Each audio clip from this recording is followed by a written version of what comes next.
Yo, hello. How's everyone doing? Welcome to another episode of Uncensored, the truth about money. Thank you so much. We appreciate you. Thank you for joining us wherever you're from.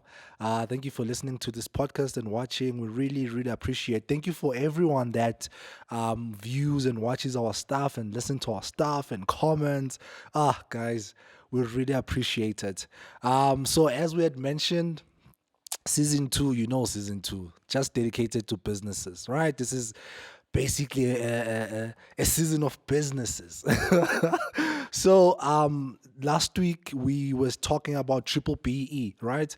We just scraped the surface and just really spoke about what it is and what do you need to do to qualify and all that stuff, which that information you can get in our previous episode, which was episode number 5, right? So today we're talking to all the tenderpreneurs. If you're a tenderpreneur, if you have a dream, I don't know if anyone could ever dream of having a tender or getting a tender. I'm sure they can. If that's your dream, this is the episode to listen to. So today we have, I don't know how to introduce you because I didn't ask you actually before the show. Ukuthi, kahle, who are you, bro? No, I wanna see you butcher it. Eh? Okay, so this guy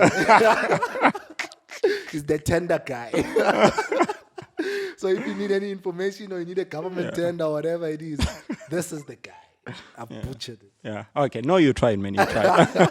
So man. So in simple terms, I've been working as a tender coordinator from 2012. So it's basically just compiling tenders for companies. Yeah. So basically, let's say a company would want to submit a tender, then they would hire me to come and do the whole commercial submission to make sure that we tick all the boxes. So that's what I do. Yeah. So a company would hire you to help them out with the paperwork and everything. Yeah. So yeah. that's how much or how difficult this process is. Yeah, or, I wouldn't. Difficult, no, but then tedious. There's a lot of work which goes into it. Sure. So a lot of document reading. So you have to make sure that you meet all the requirements. It's not difficult. Basically, anybody can do it. Yeah. As long as you have the time to go through whatever is needed, and you just have to pay attention. But it's extremely easy. And please tell us about your company. Oh, yeah, man. 5 seconds of you advertising yourself. Free marketing, eh? Free marketing. Yeah, man. So we operate Blue Ambition. Sure. Yeah, so what we basically do, we mainly focus on marketing and then obviously consulting within the tendering space. So we try to help small businesses understand the process of marketing, and then also we try to, I wouldn't say finance, but if then there's a young company which needs financing within procurement spaces, then we would hook them up with another guy who can finance them. So that's what we basically do. This is how much we love you. We go deep and we get legends and the giants in the industry and bring them here in our humble humble backyard. So let's get right into it. But you didn't tell us your name. So my name is Rhudzani Khwathisi. Rhudzani Khwathisi. Asha's dead, yeah. So can you please just describe tendering for us? The whole process of tendering. What is tendering? Yeah, the whole process of tendering. So I think for one to basically understand that, they would need to basically look at where this whole system comes from, right? Yeah. So so when it comes to tendering, it's just a process where mainly government, but then also private companies would do it. If they get to a certain degree where they are too big, they need to declare it as a tender, But mainly for government, then it will be a process where they're just procuring products or services. So they have to make it transparent in such a way that everybody knows about it, that the opportunity is given to everybody out there who provides those services. Basically to empower those businesses as well. Yeah. yeah, we can say empowering, Yeah. but then it's just a way in which they need to procure their services fair and square. Because imagine if there wasn't a tendering process, then it would mean that if there's a tender out in the municipality and then I'm in that department, I'm just saying, hey, my friend, there's a Sure, thing sure. here. So it wouldn't be transparent. Yeah. How different is this from outsourcing? From outsourcing the work. Yeah, let's say you run a huge corporation and you outsource your cleaning. Yeah. I think it's extremely close enough. Just that here so the tendering process is just the procurement part, Okay. whereas outsourcing, I think do you still go through the same process? Because I think outsourcing, you just already know the company that you want to go for, and then you go pick them up, and then they come and do the work for you. Yeah. Whereas with tendering, then any company still has a fair chance if then they do what's required. Yeah. Yeah. Then how do I as a business know about this?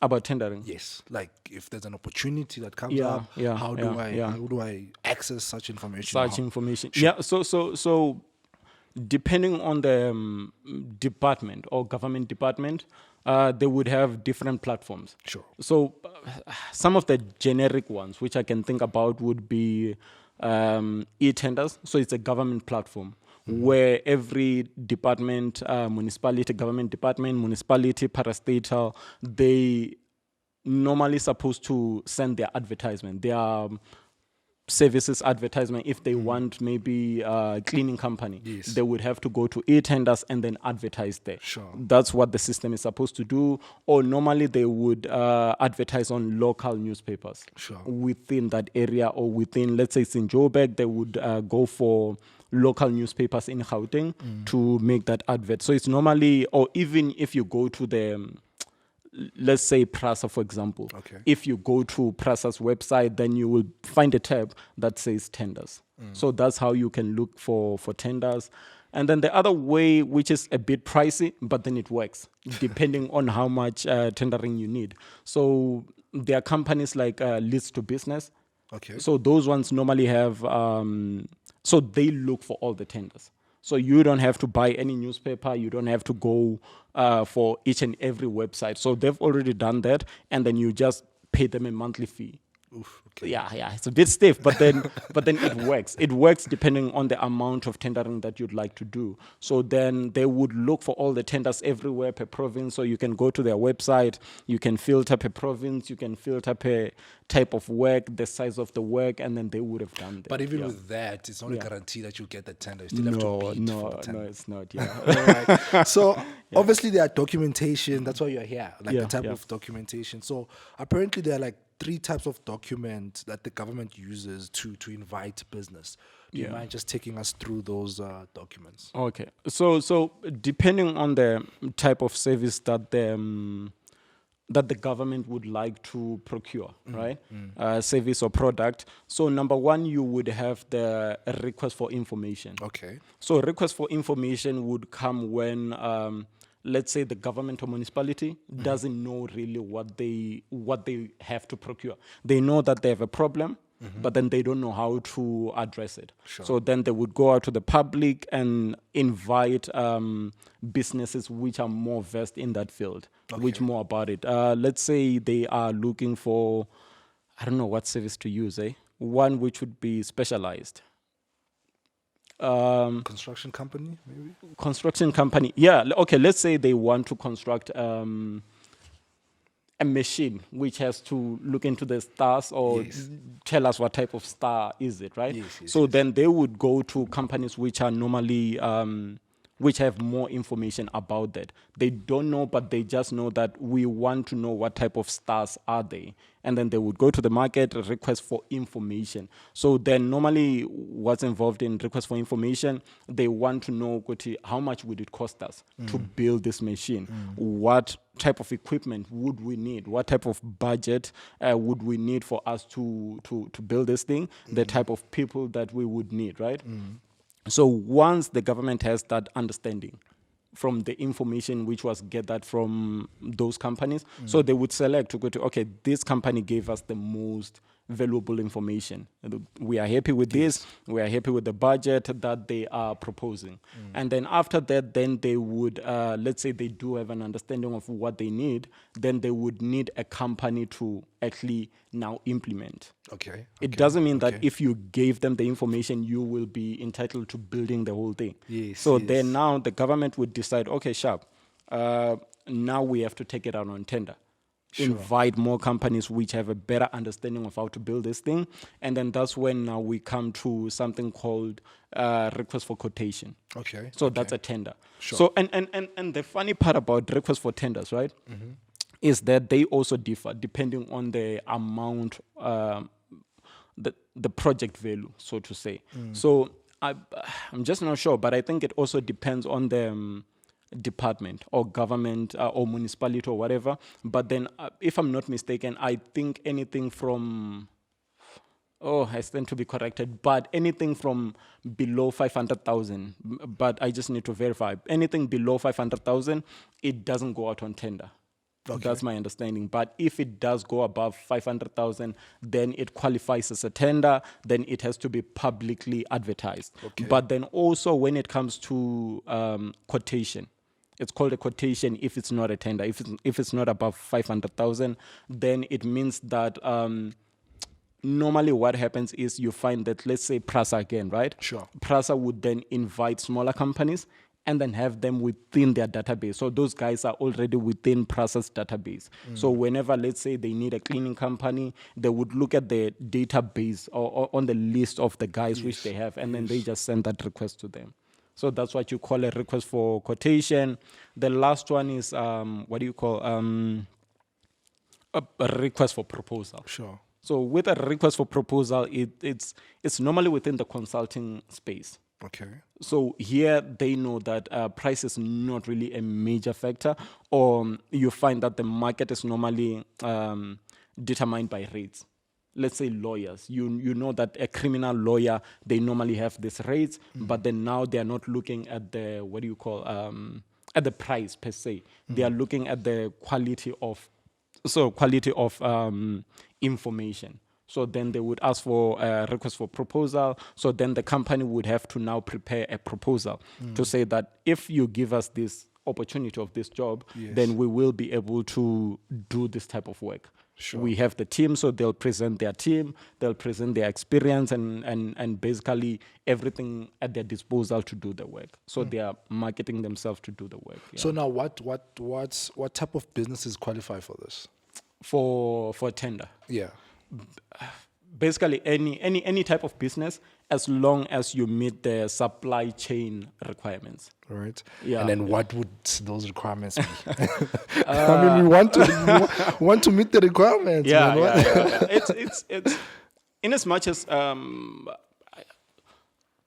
so it's extremely easy to respond to that, right? But then the thing is, let me just say this, right? So the thing is, what we've seen happening over the years, right? Obviously, every business needs the opportunity to bid, right? But then I feel like we've been doing it a bit wrong, when it comes to tendering. So how people have tendering is that now you go out and look for a tender. You go out to look for a tender, and then let's say, this is me, this is what we do. We do marketing, right? And then now next thing, I see a tender for cleaning. Now I want to go out and apply for a tender for cleaning, right? And then now I see another tender for construction. And then after that, I'm just basically doing everything, which is not how tendering was meant to be. So let's say you have a company which does cleaning. You should be competing against companies which do cleaning. That's what tendering is supposed to be. It's just inviting a company which does that specific job. So that's why now we find a lot of mishmash, right? So when it comes to documentation, so they are trying to actually avoid the whole process of everybody who's also trying to just do it for the fun of it or just taking chances. So when it comes to who can qualify, right? So basically anybody can qualify as long as you meet those supply chain requirements. So how the government or the system has tried to divide it is that you have your your commercial response. So when you are submitting a tender, Okay. so to say. So the government has taken out a tender, they've advertised, and then you feel like, okay, I can apply for that tender, right? So then they would divide it into commercial aspect, Okay. the commercial returnable. So those are the documentation which they would ask for. You know, so on the top of my head, I know you would need a company registration. So you need to have a company to obviously apply for the tender. So you would need a company registration, tax clearance, BEE certificate, and then COIDA, depending on the type of service which they require. Okay. You know, for, let's say, supply of stationery, you wouldn't necessarily need, what do I call? You wouldn't necessarily need a COIDA. So COIDA is a document that you normally pay depending on the services which you offer. You know, so Sorry, man, it's a document that you normally?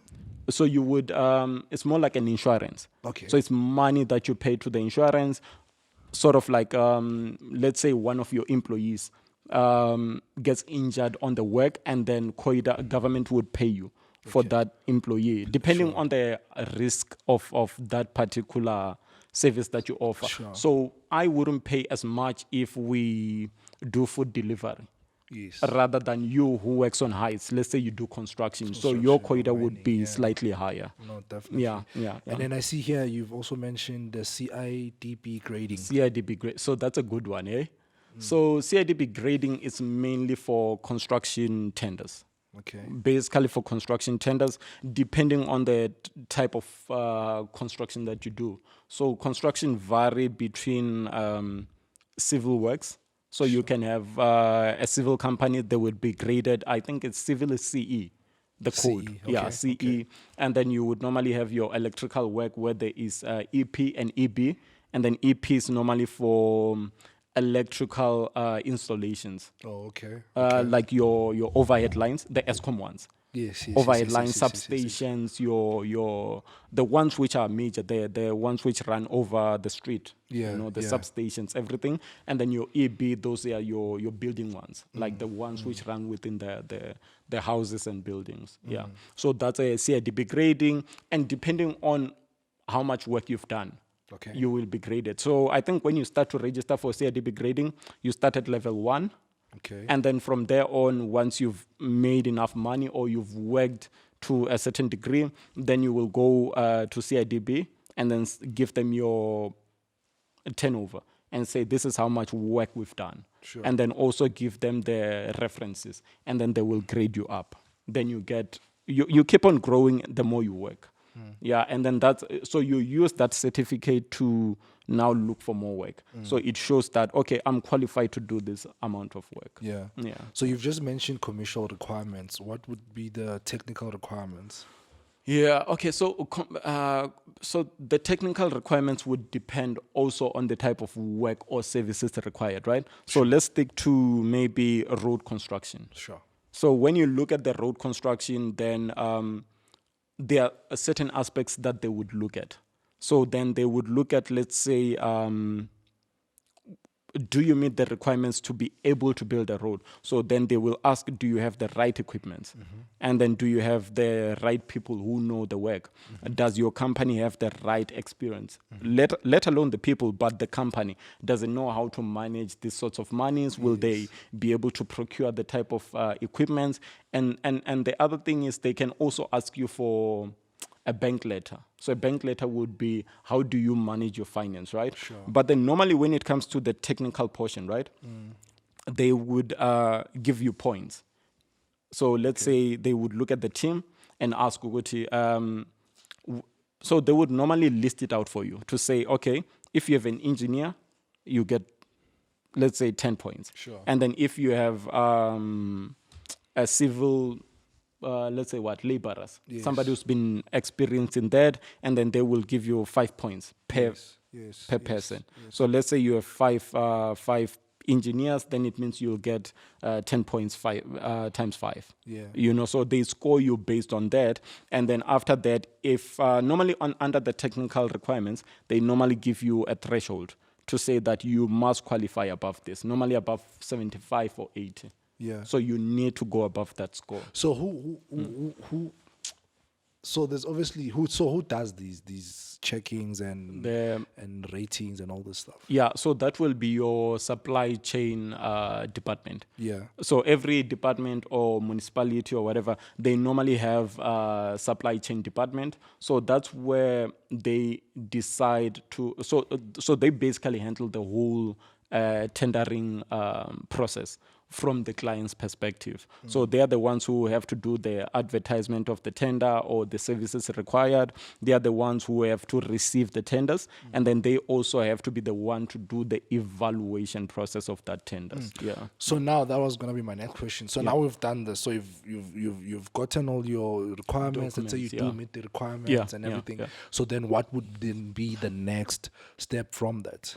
Or after you've done the submission. Yeah, so you've done the submission, your tax clearance, Yeah, your yeah, gradings, your yeah, PE yeah. certificate, on COIDA, all those type of documents. Yeah, What yeah. would then be the next step after that? After that, okay, so let's say you've prepared everything, and then you've prepared your tender, you've done your pricing, and then you submitted the tender to the municipality or government department, whichever one it is, right? So then also depending on the type of municipality, because processes vary, right? Sure. But normally they would have a closing date. Okay. Let's say closing date is on the 25th of whichever month, right? Yes. So everybody would submit. Some other municipalities would have an opening. They call it public opening. So public opening is basically when on that date, let's say 3 o'clock, as soon as 3 o'clock is passed, they close the tendering box. So if you miss it, you just did the work for nothing. Yes, sir. Yeah, it's a bit tough. Yeah. Yeah, but anyway, so a public opening would then be the guys from supply chain would open each and every tender.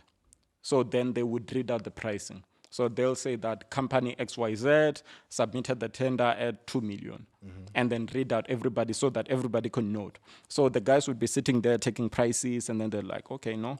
So it means he's the highest, he's the lowest. And then try to bench out to see, okay, who's out already. I mean, like in a tender where everybody's submitting 2 million, 2.1, and then you come at 15 million, we already know you're out. So that's how it normally works.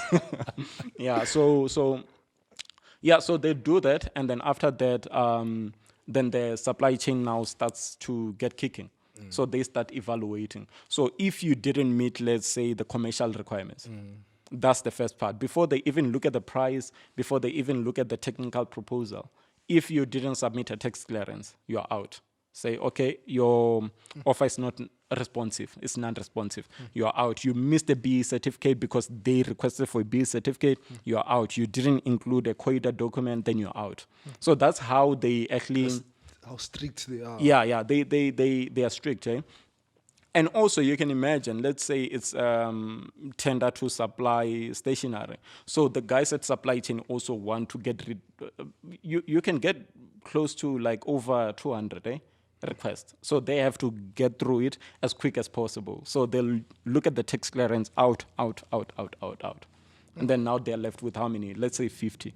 So now, let's say you've passed the commercial part. And then now they start scoring you. They say, company A, your technical requirements, you score, let's say 65. You don't meet the threshold at 70, then you're checked out.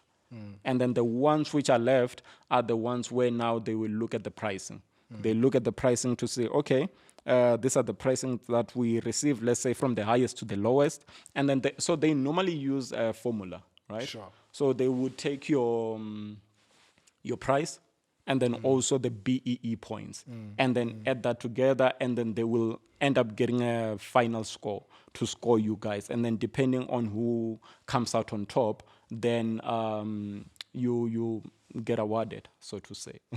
So I know that with your BE scoring, there's like a whole criteria that they go through. Yeah. In your opinion, what do you feel like is the most important thing that they look at? Do they how many black people do you have working for you, or how many top management people are black, or that sort of a thing? So I think if we are to talk about BEE, right, you basically have to understand the history of it, right? Definitely. So BEE was basically started or established in 2005, right? Definitely. As a means of to transfer wealth. so to say, to some degree, right? Yes. To black people after the whole apartheid era, right? Yes. So then the idea was good, but then the implementation wasn't so good, because also other complaints came in to say that BEE, the way it's set up, it's a bit unfair. That's when it was called BEE, right? Black Empowerment, Black Economic Empowerment, right? Yes. Initially in 2005, and then later on they had to review it and change it. That's in 2007. Okay. Then it ended up becoming triple BEE. I think it's broad-based. Broad-based economic empowerment. Yeah, so it had to include a whole lot of people, right? But then also, so you can imagine from that, because it was started, so that was a whole new process now that they had to do it, and then it was only done in South Africa, so they didn't have reference of elsewhere to look. So they couldn't go to another country to say, oh, copy. okay, yeah, copy and paste, yeah. So there was no copy and paste. So the idea behind it was good, but there wasn't much reference to look at, right? So now it left a whole lot of loopholes that could be manipulated by companies, who really wanted to just get their hands into tenders and whatever and not follow the right process. But the whole idea within it was very good when we look at the BEE system itself, right? Without putting too much pressure on it. Because after the 2007 one, what they wanted to look at was the ownership. Ownership of the company. So how you get scored on a BEE score. It's number one, it's ownership. Sure. How much black people do you have as owners within your company? And then you would have, and this is not like in accordance. I'm just gonna list them out, right? So then you would have management. How many black people do you have in your management structure? Like how many management people do you have? Like let's say CFOs, COOs, or project managers, so to say, right? How many management positions are occupied by black people? And then you have socio-preferential or something like that. How much do you spend within the community that you're around? Sure. So let's say you have a project in Venda, obviously. Yeah, you have a project in Venda. They want to see within that community how many black people are you employing, and how much are you spending there. Let's say you want to procure sand.